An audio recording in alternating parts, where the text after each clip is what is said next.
Hello everybody, here we are today kicking off our CFL season previews very late with the Montreal Alouettes. So before we get started with it, please make sure to subscribe if you're new to me or the CFL, whatever the case may be. That being said, let's get on into it. So yes, I apologize for the extremely long hiatus. So many things have gone wrong in the past few weeks outside of this, just in my personal life. We'll talk about that a little bit later. Nothing major, but just things that kept getting in the way. But yeah, we are kicking it off with the Grey Cup champions and previewing them for this season. Team that went 11-7 and had pretty much just an all-right year out east. Now, it was not bad. It was good by their terms in terms of how they had done things for a while. But the playoffs is where they got the job done. They had a good win against Hamilton. They had a really good win against the Toronto Argonauts before beating the Winnipeg Blue Bombers in the Grey Cup and winning their first championship since 2010. With that being said, what exactly are some storylines to watch out for this season? So the first one is whether or not the East is for the taking. So in recent years, really the past 4 years, the Montreal Alouettes have not necessarily been a dominant team, but they've been a consistent team. They'll go 500 or better. In fact, over their past 4 seasons, they've got 2 winning seasons, and they finished third or better out east, which has kind of led to the part where you knew they were going to probably make the playoffs.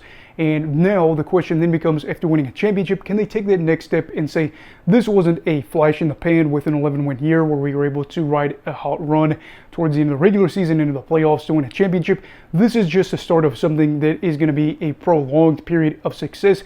And this is where you really look out for the Toronto Argonauts. Now, Toronto last year was 16-2. Nobody would have thought, yeah, Toronto is just going to fall off a cliff in the following season. They're just going to be in a bad spot. Guess what? They had an exodus in free agency, which happens in the CFL. They tried to keep as much down as possible.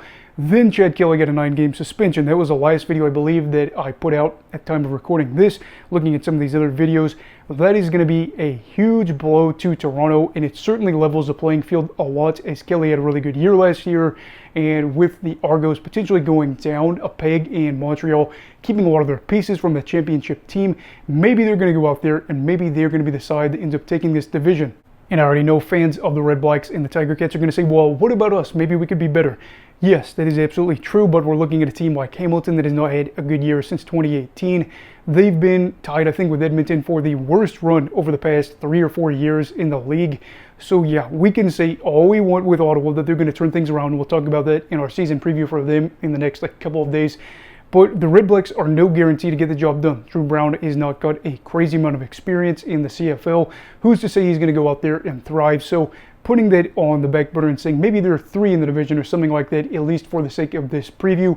As for Hamilton, since going to the Grey Cup in 2019 and having that really hot year, they did make the Grey Cup in 2021, but they have not really impressed me in the past few seasons. Toronto has been able to take that step. Montreal has been able to take that step. So yeah, at the moment it feels kind of like a 2-horse race in terms of winning the division. Montreal, far from being a perfect roster, certainly has the ability right now in what could be a weakened East Division to go out there and claim the throne and make the playoffs run through Montreal, at least out east. So the second talking point is what exactly is going on with Shawn Lemon. Now, Shawn Lemon is one of my favorite players that I've seen in recent years. He is a player that's been able to produce on so many teams, and we talked about that before. He ends up winning a championship with his team, I believe signing an extension just before or just after the championship, and was a guy that was still producing. However, he ends up retiring. Kind of seems like some crazy news. Then it comes out, oh, the CFL is suspending the now retired player because he bet on CFL games. Now, what all exactly that entails doesn't necessarily seem like a whole lot at the moment, as it was reportedly a 2-game parlay or whatever back in 2021 when he played for the Calgary Stampeders, and it didn't seem like anything that he bet on impacted those games. So was he betting against his team? If so, that's a huge issue. I don't really think that's the case though. So for me, I know a lot of people are screaming, the integrity of the game, the integrity of the game. If you're not betting on your team to lose, I don't really see an issue. Now, if you were betting on your team to lose, yeah, that's a huge issue. If you were saying, oh, well, we're going to see this player end up giving up this touchdown or something like that, whatever the case is, that would be a problem for me. But with Lemon, we know he is back with Montreal, and we know that he's been practicing with him, and at the moment he is really on the verge of possibly doing multiple things. He is not too far off from top 10 all time in terms of CFL sacks, and is at the moment, I believe, 13th all time, that is, and he has over 101 career sacks. He is a 3-time champion and a big part of this team that they're hoping to retain and try to be a really good defensive side like we saw last year. He was able to get to the opposing quarterback and make life miserable for them. He is a veteran that has been able to do this for a while. You're expecting him to be able to do it for a little bit longer. What exactly is going to go on all here is it seems like there's an arbitrator to figure things out. I do believe he's able to play games until the arbitration gets done and they figure out how exactly they want to suspend him. How that all plays out, I couldn't tell you at the moment, but I am hoping A, he's able to play well, and B, if he ended up not, betting against his teams, that the league doesn't bring the hammer down on him for no reason. I know that betting has kind of become a big issue in sports this year particularly. I know there was a baseball player that was just permanently banned from the league. A lot of things are going on with all that, but like I said, the integrity of the game is a little bit different in my eyes in terms of how you're betting. So for Shawn Lemon, it would be more of an issue for the team if he ends up getting suspended and having to miss time if they make the playoffs, all those things. So I don't really know how this is all going to play out at the moment, but if they're able to have Shawn Lemon and he doesn't face a long suspension, it's going to be a really good thing for the team as well as for his personal accolades and trying to become a top 10 player all time in CFL 6. But if he faces a longer extension, it's going to be kind of an issue. So for Montreal fans, they'd like to get things figured out relatively early in the year, as I do think the early part of the season will probably define how things will go for them. By the end of August, I guess about halfway through the year, we'll get a good idea of what this team will be, and hopefully by that time, obviously, too, Lemon will be in this picture. And then the third and final talking point is whether or not I'm going to complain about the offense again, or if I'm worried about the offense again. So last year for the Montreal Alouettes season preview, I was pretty down on the Owls. I said that they would finish last in the division. Boy, does that look bad now. And I said that the offense was a huge reason why I thought they were going to be a 5-13 team. New quarterback, new head coach. They had William Stanback that I believe was going to be out at the start of the year with an injury. The receiving core was very, very questionable. This is before we knew Austin Mack was going to be really good. And there was just a lot of concerns in this regard. Now, looking at what they did during the season, they weren't great, but they weren't terrible. They had Austin Mack that did make things easier for them, and they were able to get about 25 points per game. Now, granted, that includes special teams and defense. It needs when you're looking at things like sets.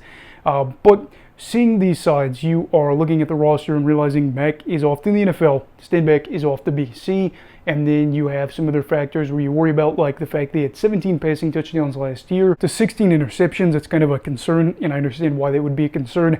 The running back core is a little bit interesting too, because you have Antwi, you have Fletcher, you have Sean Thomas Erlington, all competing for the starting job. And I'm not necessarily sure that things are going to work out the way that they're hoping for. I do think there is a lot of reason why you could say I'm concerned about the offense again, because this team was led by their defensive play, especially down the stretch, and we know that the offense was able to produce in key moments. But are they going to be able to do that for a whole 18-game season as they lose an NFL elite player, or NFL caliber player with Mack going off to the Falcons, I think it was? That remains to be seen. The good news is there are some pieces that could have good years. Tyson Philpott is young and could have a breakout year. Keon Julian Grant is somebody that maybe he's going to be able to go out there and help. Tyler Snead is going to have to go out there and again probably be top 4 in receiving yards. There might be another guy that is just going to take the team by storm and be their best receiver at the moment. We don't really know. But do I kind of lean on Montreal being average to below average this year offensively? I think so, but you could argue with another year of Fajardo at the helm, and if he's able to be healthy, maybe they are an improved side, and maybe they're like 4th or 3rd in the league, 4 points per game. If that's the case, they're going to be in a really good spot, with the defense probably being all right as well. So overall, what are my thoughts on the Montreal Alouettes? I see this and see a team that's been 500 or better over the past 4 years, been a consistent playoff team, and that was able to retain a lot of pieces from that Grey Cup winning side. Sankey's back. You got Fajardo, you got Lemon, kind of like that, and then other guys as well that are here and motivated. And this was a team that was counted out all last year until things really started to click towards the final stretch of the season, and things worked out beautifully for them as they ended up snapping that Grey Cup drought for the franchise. And this is all really cool because Quebec sees really good football, as you see U Sports, especially with Laval Rouge-et-Or, and then obviously Montreal Carabin, or however you pronounce it, being good programs. So you're hoping things continue here. I do think that at the moment I see Montreal being a playoff team. Do I say they're going to go out there and necessarily be the lock to win the East? No, it's all up in the air right now. It's been Toronto's division for the past 3 years. maybe with where they're going, they're able to retain the division for a fourth straight season, or maybe we see Montreal take advantage of them when they are down for the first half without Kelly, and then we see Ottawa and Hamilton underperform. But anyway, what are your thoughts on all that? Let me know down below in the comments. I will be getting out a ton of these hopefully tomorrow, and then doing my picks for the week, all that stuff. I'm sorry I'm rushed. Again, so much stuff happened in my personal life that was not necessarily like bad, but just time consuming away from this. So anyway, leave your thoughts from Montreal down below in the comments. Also, please make sure to like this video if you enjoyed it. Subscribe if you're new. Everybody stay safe and have a great night.